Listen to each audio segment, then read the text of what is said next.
Pessoal, eu sou o professor Dailson, começando mais uma aula de biologia. Vamos falar hoje sobre o filo Molusca. O filo Molusca, ele é composto por animais de corpo mole. Esse é o significado do termo, molusca.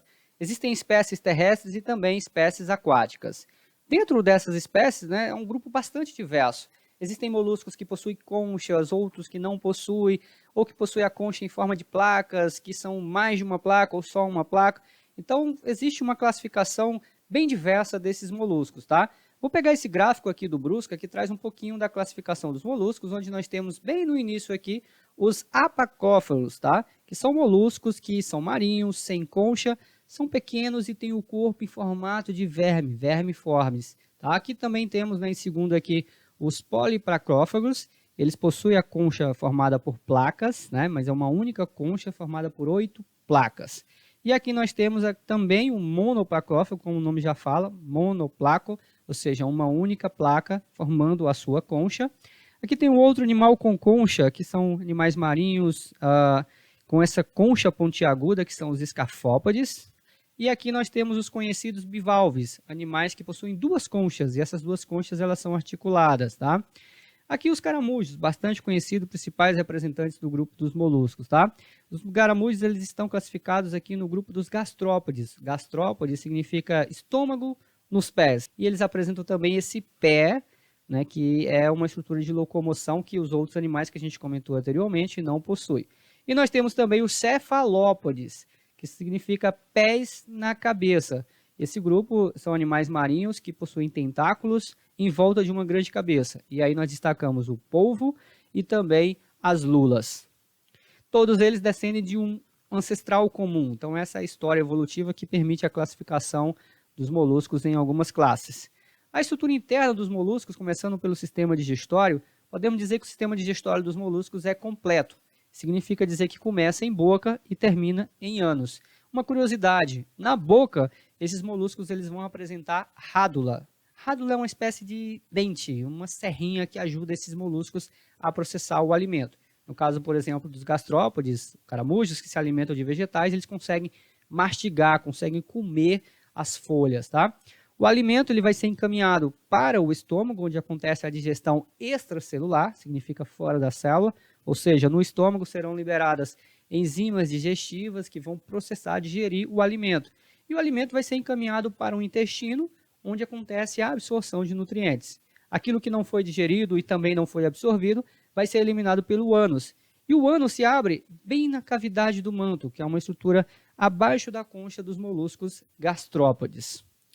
Sobre o sistema circulatório, em geral, os moluscos eles possuem um sistema circulatório aberto. Isso quer dizer que o sangue circula dentro dos vasos sanguíneos, mas chega uma hora que ele deixa os vasos sanguíneos abertos, porque não está somente nos vasos sanguíneos.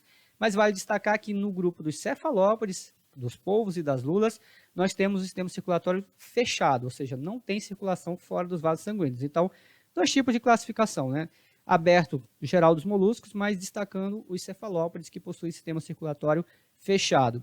Em relação à respiração, como eu disse para vocês, os moluscos estão em ambientes terrestres ou em ambiente aquático. Os moluscos aquáticos eles vão respirar através de brânquias. Brânquias, fendas branquiais, onde permite que o animal retire o oxigênio dissolvido na água e possa encaminhar esse oxigênio dissolvido para a água para o seu sistema circulatório, que vai levar esse oxigênio para as células do animal. O animal consome o oxigênio, então ele devolve para a corrente sanguínea gás carbônico, que volta para as brânquias para poder efetuar essas trocas gasosas, tá? No caso de moluscos terrestres, é comum também a presença do pulmão, tá? Que bem abaixo da concha de um caramujo tem essa estrutura que é o pulmão, que também permite as trocas gasosas e o mesmo processo, encaminhar os gases respiratórios, o oxigênio, no caso aqui o oxigênio do ar, ele vai ser encaminhado para a corrente sanguínea para que o animal utilize no seu processo metabólico.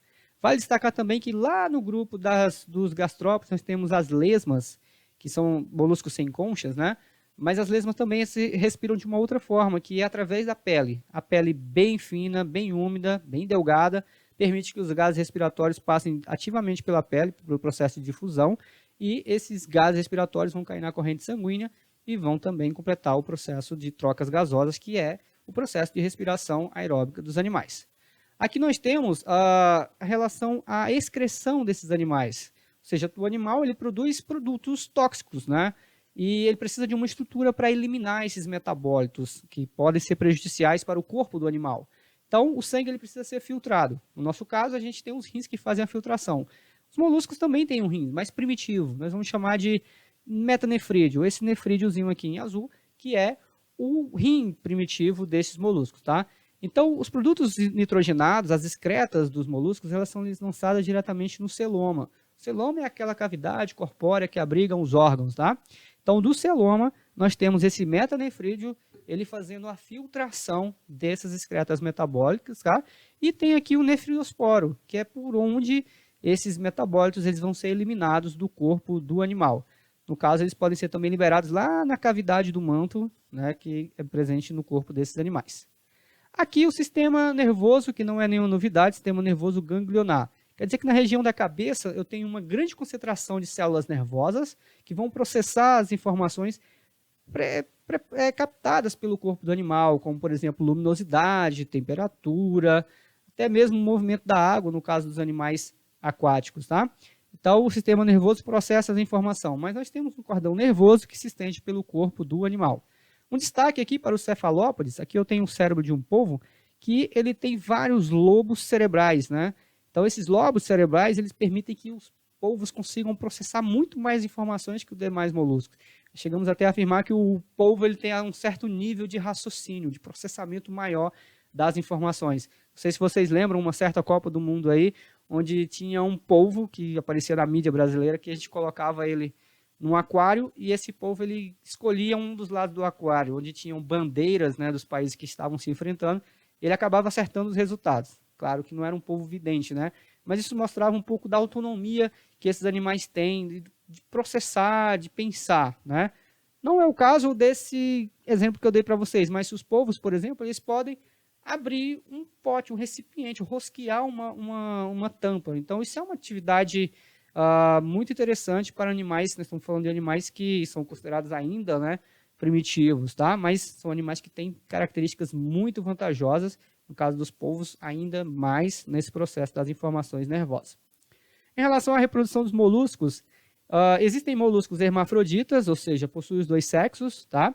Mas mesmo os hermafroditas, eles buscam a reprodução cruzada, no caso das lesmas, por exemplo, tá? Uma lesma possui os dois sexos, mas quando vai se reproduzir, elas preferem se juntar e trocar gametas. A importância disso é que aumenta a variabilidade genética, facilitando ainda mais a sobrevivência desses animais no ambiente, tá?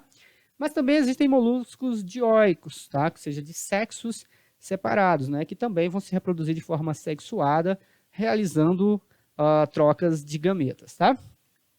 Então, pessoal, esse é o filo molusco. Qualquer dúvida, vocês podem deixar aqui nos comentários e espero que vocês tenham compreendido um pouquinho mais sobre esse filo tão importante e tão interessante, tá? Fico por aqui e a gente se vê nas próximas aulas.